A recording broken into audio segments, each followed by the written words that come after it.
Hello friend, welcome to our channel. आप देख रहे हैं भारतीय संविधान सभा के गठन और उससे संबंधित कुछ इम्पोर्टेंट क्वेश्चन जो कि कवर कराए जा रहे हैं आपको घटना चक्र पुस्तक से।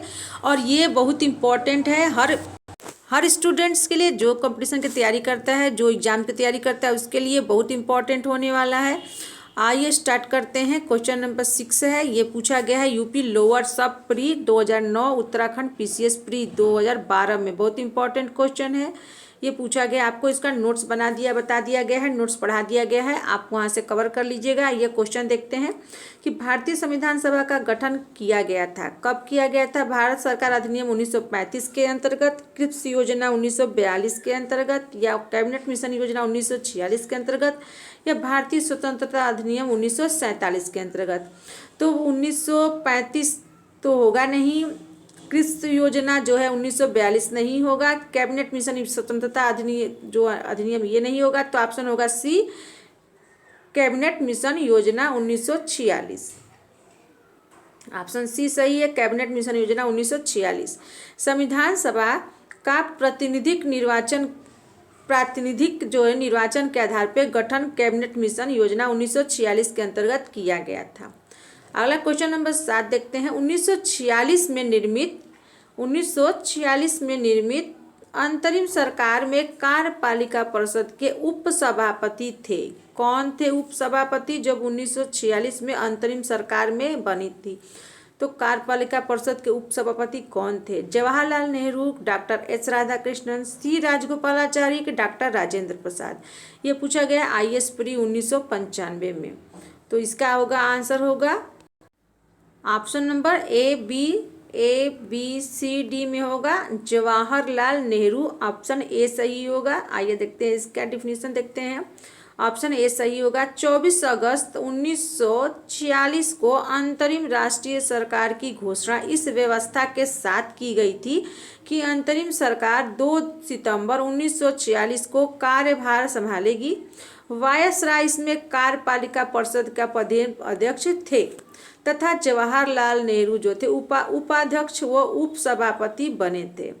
तो अगर यही पूछा जा सकता है कि कार्यपालिका परिषद का पदेन अध्यक्ष कौन था, तो वायसराय जो थे वो थे, और जवाहरलाल नेहरू जो थे उपाध्यक्ष और उपसभापति बने थे। हो गया। क्वेश्चन नंबर 8 देखते हैं कि निम्नलिखित में से कौन अगस्त 1946 में गठित प्रथम अंतरिम राष्ट्रीय सरकार का सदस्य नहीं था? पहले नहीं को मेंशन करते हैं। ये पूछा गया यूपी पीसीएस मेन में 2010 में कि कौन अगस्त 1946 में गठित प्रथम अंतरिम राष्ट्रीय सरकार का सदस्य नहीं था? सी Rajagopalachari, doctor Rajendra Prasad, doctor S Radhakrishnan की जगजीवन राम। कौन नहीं था? तो इसका होगा ऑप्शन नंबर क्या सही होगा स्टूडेंट, बताइए। तो सी राजगोपालाचारी है, डॉक्टर राजेंद्र प्रसाद भी हैं, जगजीवन राम भी हैं। तो होगा option number C, doctor S Radhakrishnan. Option C, doctor S Radhakrishnan. Definition देखते हैं। कैबिनेट मिशन योजना के आधार पर 24 अगस्त 1946 की घोषणा के तहत नवनिर्वाचित संविधान सभा से 2 सितंबर 1946 को भारत की अंतरिम सरकार का गठन किया गया था। इसमें सी राजगोपालाचारी शिक्षा मंत्री, डॉक्टर राजेंद्र प्रसाद खाद्य एवं कृषि मंत्री, जगजीवन राम श्रम मंत्री थे, जबकि एस राधाकृष्णन इस प्रथम अंतरिम राष्ट्रीय सरकार के सदस्य नहीं थे। एकदम इम्पॉर्टेंट क्वेश्चन है, ध्यान देंगे। क्वेश्चन नंबर 9 देखते हैं। कथन और कारण। कथन क्या है कि वेवेल योजना के अनुसार कार्यकारी परिषद में हिंदू और मुस्लिम सदस्यों की संख्या समान होती थी वेवेल योजना में। कारण क्या है? वेवेल का विचार था कि ऐसी व्यवस्था से भारत का बंटवारा बच जाता। आइए ऑप्शन देखते हैं। ऑप्शन ए, कथन और कारण दोनों सही है। कथन और कारण क्या है? दोनों सही है, और कथन कारण का सही स्पष्टीकरण है। बी है, कथन और कारण दोनों सही है किंतु कथन कारण का सही स्पष्टीकरण नहीं है। सी है कि कथन सही है पर कारण गलत है। डी है कथन गलत है पर कारण सही है। तो इसका होगा, ये पूछा गया क्वेश्चन आईएएस प्री में 2007 में पूछा गया है। तो इसका होगा आंसर ऑप्शन नंबर सी, कथन सही है पर कारण जो है वो गलत है। आइए देखते हैं इसका। अक्टूबर 19 का डिफिनीशन देखते हैं। अक्टूबर 1943 में लॉर्ड लिनलिथगो के स्थान पे विस्काउंट वेवेल वायसराय तथा गवर्नर जनरल नियुक्त किए गए थे 1943 में। वे भारतीय संवैधानिक गतिरोध के दूर करने के उद्देश्य से मई 1945 में लंदन गए। वहां उन्होंने भारतीय प्रशासन के संबंध में ब्रिटिश सरकार से विस्तार से बात की तथा कुछ प्रस्ताव रखे। जून 1945 में उन प्रस्तावों को वेवेल योजना के नाम से सार्वजनिक किया गया। वेवेल योजना के प्रस्तावों में कार्यकारिणी में मुसलमान सदस्यों की संख्या हिंदुओं के बराबर होना, परिषद में वायसराय तथा कमांडर इन चीफ को छोड़कर सभी सदस्यों का भारतीय होना, शीघ्र ही शिमला में एक सम्मेलन बुलाया जाना तथा युद्ध समाप्ति के पश्चात भारतीयों के द्वारा खुद का संविधान बनाया जाना इत्यादि प्रावधान शामिल थे। वेवेल योजना का उद्देश्य राजनीतिक गतिरोध दूर करना, भारत को पूर्ण स्वशासन की दिशा में आगे बढ़ाना और संवैधानिक गतिरोध दूर करना था। इसका उद्देश्य कहीं से भी हिंदू मुसलमान एकता को दृढ़ करना नहीं था जिससे भारत का विभाजन रुक सके। अतः कथन सत्य है पर कारण गलत है। क्वेश्चन नंबर 10 है, निम्नलिखित में से कौन सा कथन संविधान सभा के विषय में सत्य नहीं है? कौन सा? एक, फर्स्ट है वह वयस्क मताधिकार पर आधारित नहीं थी। दूसरा है वह प्रत्यक्ष निर्वाचन का परिणाम थी। तीसरा है वह बहुदलीय निकाय थी। चौथा, उसने अनेक समितियों के माध्यम से कार्य किया। नीचे दिए गए कूटों में से सही उत्तर का चयन करिए। कौन सा है? ऑप्शन ए पहला और दूसरा सही है, बी दूसरा और तीसरा सही है, सी 1 और 4 सही है, कि डी 1, 2, 3, 4 सही। IAS प्री 2003 में पूछा गया है। तो इसका होगा ऑप्शन नंबर क्योंकि ये क्वेश्चन गलत था तो इसका देखते हैं कि संविधान सभा के गठन के लिए राज्यों की विधानसभाओं का उपयोग निर्वाचक मंडल के रूप में किया गया, अतः संविधान सभा अप्रत्यक्ष निर्वाचन का परिणाम थी। इसका निर्वाचन वयस्क मताधिकार पर आधारित नहीं था। संविधान सभा में अनेक दलों के लोग शामिल थे। इस सभा ने अपने कार्यों का संचालन करने के लिए अनेक समितियों का गठन किया था। ये आ गया। क्वेश्चन नंबर 11 देखते हैं। इसका जो आंसर है वो विवादित था तो इसलिए यहाँ स्टार दिया गया है। क्वेश्चन नंबर 11 देखते हैं कि भारतीय संविधान सभा में निम्नलिखित में से कौन सा कथन सही है? कौन सा कथन सही है? कि यह वयस्क मताधिकार पर आधारित नहीं थी, यह प्रत्यक्ष निर्वाचन का परिणाम थी, यह बहुदलीय संरचना नहीं थी, यह कई समितियों के माध्यम से कार्यरत थी। आइए ऑप्शन देखते हैं कि ऑप्शन ए दिया है, ए और डी सही है, ए और डी सही है। ऑप्शन बी ए और बी सही है। ऑप्शन सी बी और सी सही है। Option D A B C D सब सही है। ये पूछा गया है RAS या RTS प्री 2018 में पूछा गया है। तो इसका होगा आंसर होगा ऑप्शन नंबर ए।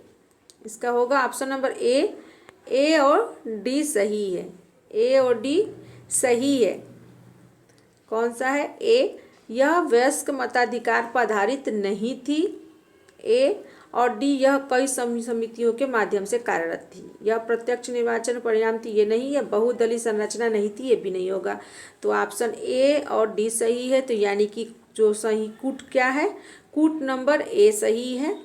आइए देखते हैं क्वेश्चन नंबर 12। निम्नलिखित में से संविधान सभा के बारे में कौन सा कथन गलत है? कौन सा कथन क्या है? गलत है। गलत कथन यहाँ पर है।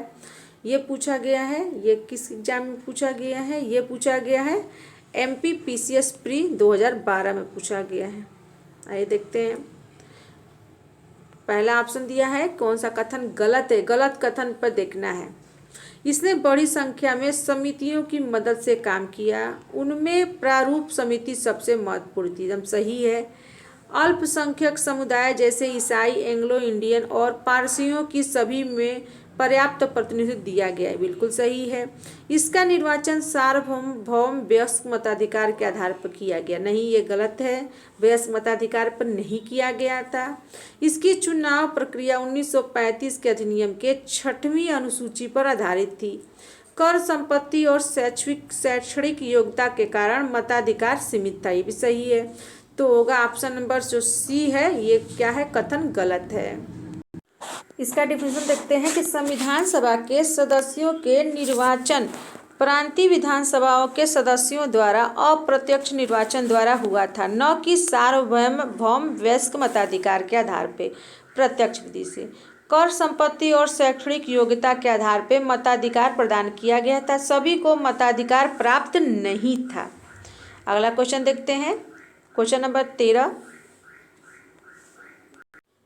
भारत के संविधान का प्रारूप तैयार करने वाली संविधान सभा के सदस्यों को, भारत का जो संविधान तैयार किया प्रारूप, उसको सदस्यों को ब्रिटिश संसद द्वारा नामित किया गया, गवर्नर जनरल द्वारा नामित किया गया, कि विभिन्न प्रांतों की विधानसभाओं द्वारा चुना गया, कि डी भारतीय राष्ट्रीय कांग्रेस और मुस्लिम लीग द्वारा चुना गया।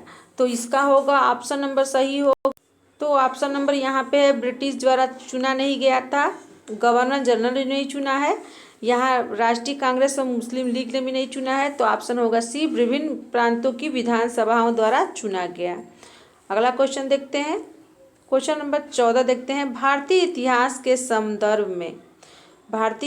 संदर्भ में क्या देखते हैं,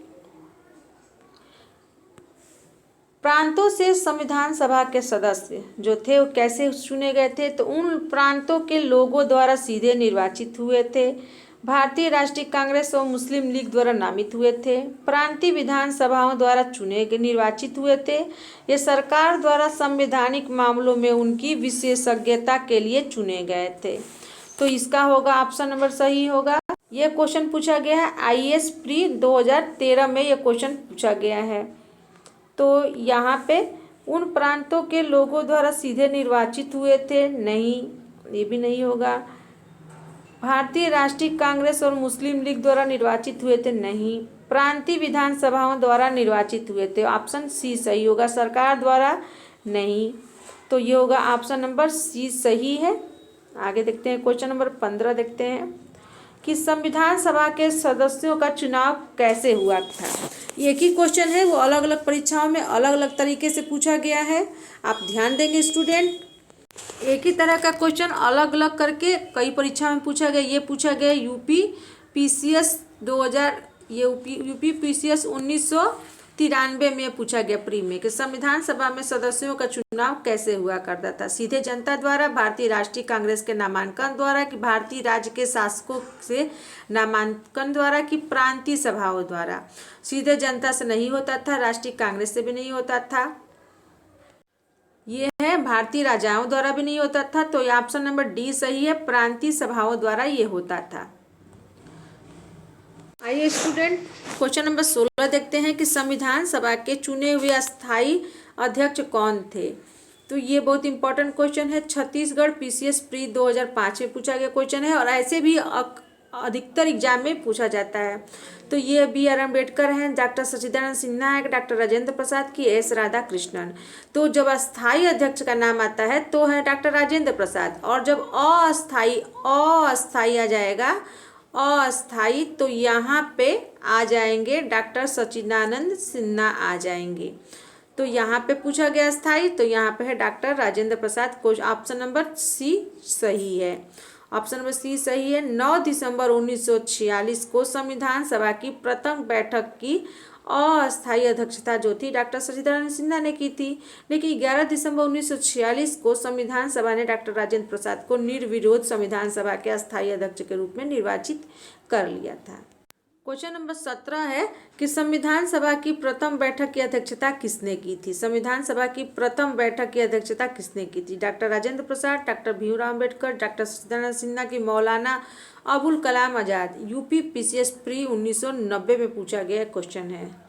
तो स्टूडेंट यहाँ थोड़ा दिमाग को शांत करके आपको सोचना पड़ेगा कि यहाँ पूछा जा रहा है, अध्यक्ष नहीं पूछा जा रहा है, यहाँ पूछा जा रहा है कि प्रथम बैठक की अध्यक्षता किसने की थी। तो प्रथम बैठक की अध्यक्षता किसने की थी, अभी अध्यक्ष चुना नहीं गया है, तो वो की थी अस्थायी अध्यक्ष कौन थे, डॉक्टर सच्चिदानंद सिन्हा, यानी ऑप्शन नंबर सी सही है। आते हैं क्वेश्चन नंबर 11-18 देखते हैं कि संविधान सभा के उद्घाटन अधिवेशन की अध्यक्षता किसने की थी। संविधान सभा के उद्घाटन अधिवेशन की अध्यक्षता किसने की थी, तो डॉक्टर राजेंद्र प्रसाद ने, डॉक्टर सच्चिदानंद सिन्हा ने, doctor B Ambedkar, doctor Jawaharlal Nehru. ये भी पूछा गया यूपी पीसीएस मेन 2012 में पूछा गया क्वेश्चन है, तो ये होगा ऑप्शन नंबर बी सही होगा, डॉक्टर सच्चिदानंद सिन्हा। आते हैं क्वेश्चन नंबर 19 पे। भारत की संविधान निर्मात्री सभा के अध्यक्ष कौन थे। संविधान निर्मात्री सभा के अध्यक्ष कौन थे, doctor Rajendra Prasad, doctor B Ambedkar, doctor Shri Iyer और पंडित जवाहरलाल नेहरू। ये पूछा गया उत्तराखंड यूडीए एलडीए प्री 2007 में, तो इसका होगा ऑप्शन नंबर ए, डॉक्टर राजेंद्र प्रसाद। क्वेश्चन नंबर 20 देखते हैं कि स्वतंत्र भारत की संविधान सभा के अध्यक्ष कौन थे।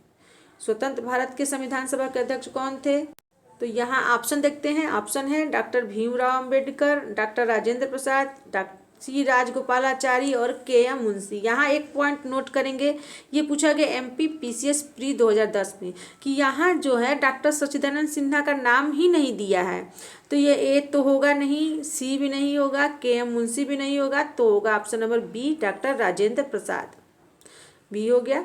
तो स्टूडेंट इसी के साथ हमारा ये आज का वीडियो समाप्त होता है। मिलते हैं इसके कुछ अगले क्वेश्चन में, अगले वीडियो में। इसका नेक्स्ट क्वेश्चन मैं आपके पास लेके आऊँगी। तब तक के लिए वीडियो देखने के लिए बहुत बहुत धन्यवाद। अगर चैनल पर नए हैं तो प्लीज़ मेरे चैनल को लाइक शेयर सब्सक्राइब जरूर करिएगा। और हाँ, टीजीटी पीजी के स्टूडेंट जो हैं वो इस वीडियो को मेरे लगातार देखते रहेंगे, ये आपके लिए बहुत इंपॉर्टेंट होने वाला है। मिलते हैं नए वीडियो में नए टॉपिक के साथ, तब तक के लिए बहुत बहुत धन्यवाद।